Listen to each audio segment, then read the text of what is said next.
This summer project Hardway, we're going to put these load control springs on the back of this lowered 1994 Chevy S10 with the hopes that we'll be able to still do some truck stuff. Let's go.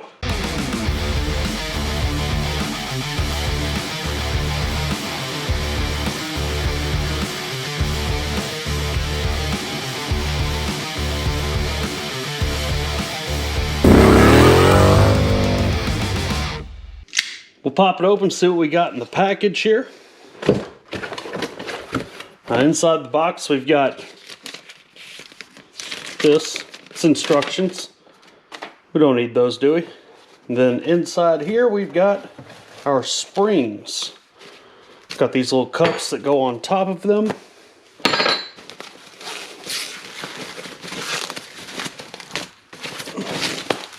Wrapped up in all this little foam here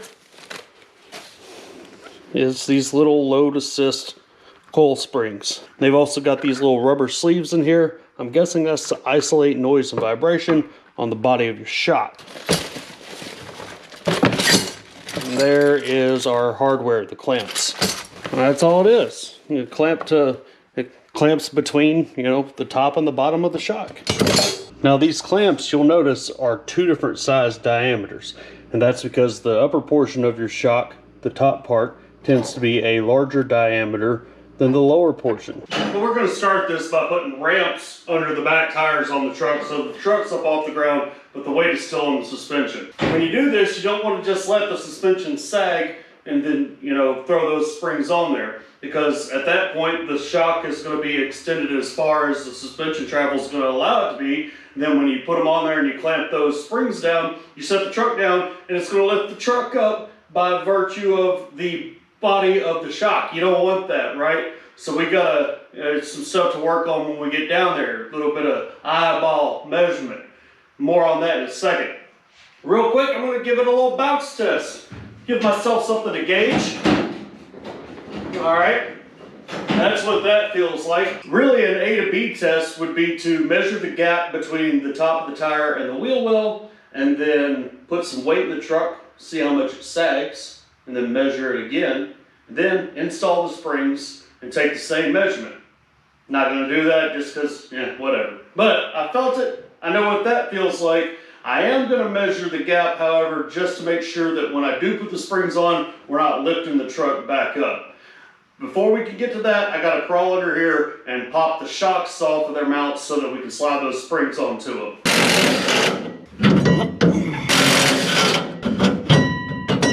I hope these things fit. So these spring cups, one's got a bigger hole than the other. The bigger hole goes on the top.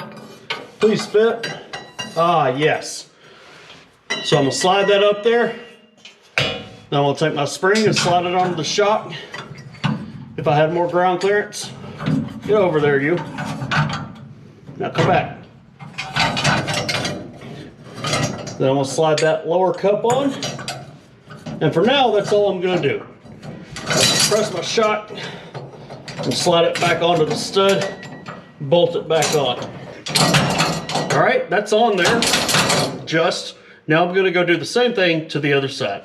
Okay, so with the shock absorbers reattached, it looks like, because these are drop shocks, they're shorter than factory shocks, it looks like this coil spring is just about as tall as the shock is at ride height. So we need to just extend it a little bit, just enough that I can get my clamp on the bottom and the top up here and have the room, hopefully, to get all that to fit right. I'm gonna lift the truck by the bumper, and I'm only gonna lift it just enough to kind of get things extended.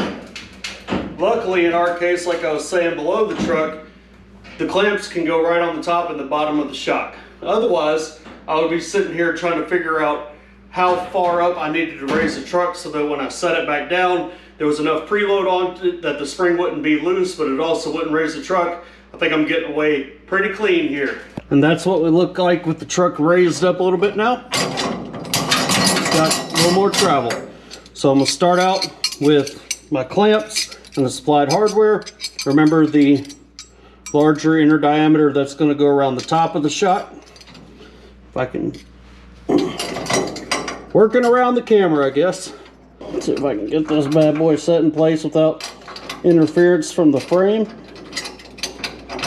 Why am I yelling? Throw that lock washer and nut on there just by hand to get us held in place. There's a whole bunch of spring pad in the way up there. Come on now. A little tight up here in this area. There's what I hope is a good angle. I don't know. Let's get that nut and washer in there and see how much wiggle room we got before we cinch it down. Yep, there we go. Bring her right up to the top of the shot. I can't see the top, but I can feel with my finger and make sure I'm not over the edge up there. Get it just right below it. Yeah, that feels good. Let's see now. Oh, okay. We're gonna be just there on the bottom. All right. Grab some hand tools because ain't no impact fitting in there. Cinch that top one down. The bolt is a 13 millimeter and the nut is like a 12 millimeter but not. If you've ever done an exhaust clamp, you'll know this is similar to it, and you want to kind of switch back and forth so you don't have one side clamped down harder than the other. Kind of try to keep it evenly distributed. Get on there, you. That ain't going nowhere until it does. Now the bottom here, doggone spring pad. Please don't do this to me. Can I just get it started? Just give me a good angle. Whew. Might be a little tight. Come to think of it, might end up being a little noisy, a little clanky. We'll see how it goes. Get in there, you. Oh, all the way. Hey, get.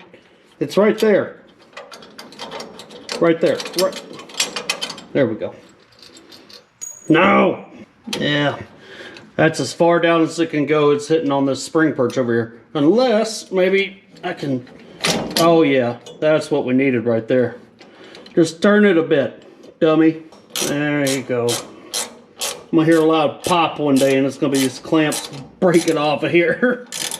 All right. Well, I don't know if that's going to be good enough. But that's where it's at. Now I'll go do the other side. We'll drop her back down. I didn't pay attention to what I was doing. I put a top clamp on the bottom of this one. Alright, that's better in a relative sense. Got both sides on, and now I'm ready to set the truck back down on its own weight. That other side gave me some struggles because I bent the bracket because I put it on the wrong one. But she's on there now, so let's set her down on her own weight real quick.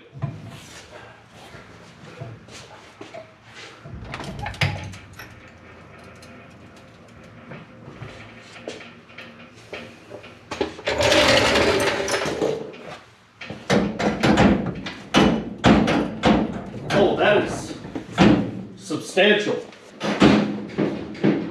Well, that is quite a bit stiffer in the rear. So before I did that, before I took the weight off the suspension, I took my measuring tape, stuck it dead center of the wheel on the wheel well, and I made just the faintest Sharpie mark on the side of the tire wall here so that I could see how far 2 inches down was. So now I've got a reference point. We can see if the geometry changed any. It may be just a touch higher than it was before. Let's see. Oh yeah. So from the looks of it, we're about ½ an inch higher on this side. Let me go check the other. And it's the same story over there. But that's okay because all springs eventually do settle a little bit, including these little springs. And the leaf springs on this truck are fairly brand new and may not actually be fully broken either. So we may get a little bit lower back to where we were before. I'm gonna get it off the rims real quick and take a look at the tilt of the truck. Hopefully it's not tilting. It had a nice flat stance before.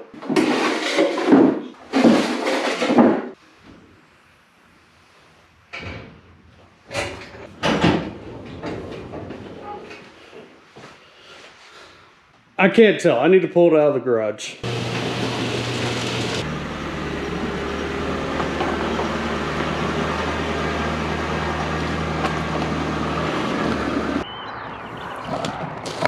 So I don't think that little 1/2 inch is going to be much of a difference, especially in what it does for the payload. Nobody's going to notice except for me. That's because I see it every day.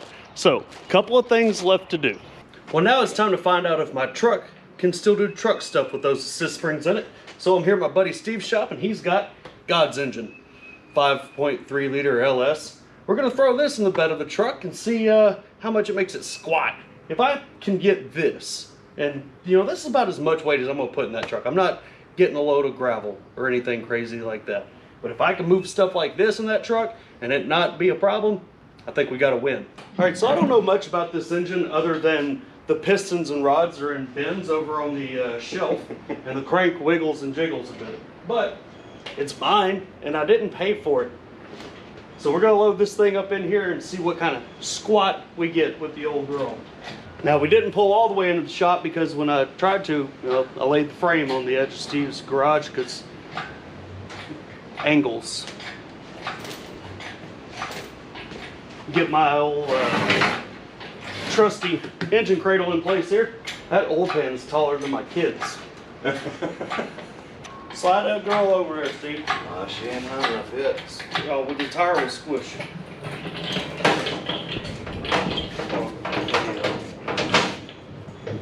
You're gonna want to scoot the tires in some, my dude. Once we get her sit down, we can. That's what I'm saying. You want to close the tailgate though. Yeah. Oh, I didn't want to run off the edge of the garage. No, we're not anywhere close, man. You know, we could take the tailgate off. That's what smart people do. Well, you want it to the edge of the tailgate, don't you? No. Here, pop that out.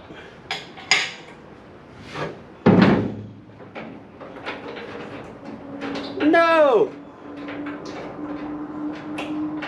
Oh, that one's jerry rigged in. Yeah.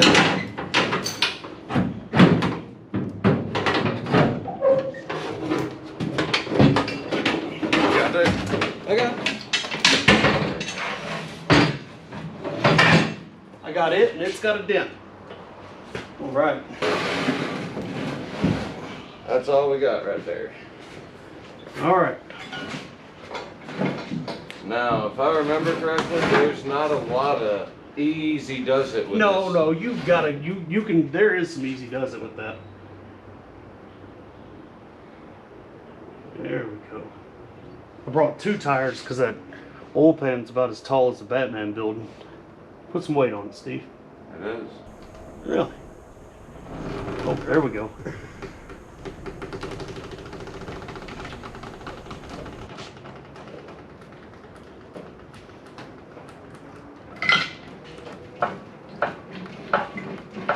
Do you want me? Let's just let her settle in. Brought a couple of ratchet straps. A little X-bracer. Light work. All right, we're gonna get this off of there, and then we're gonna get the bins, put them in the toolbox, roll it out here, and see what kind of squish it gets on the level ground.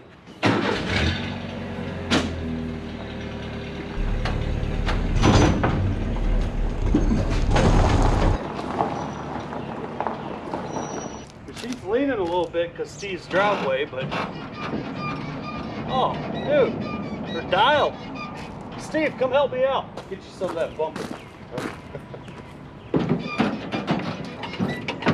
No, that'll do it.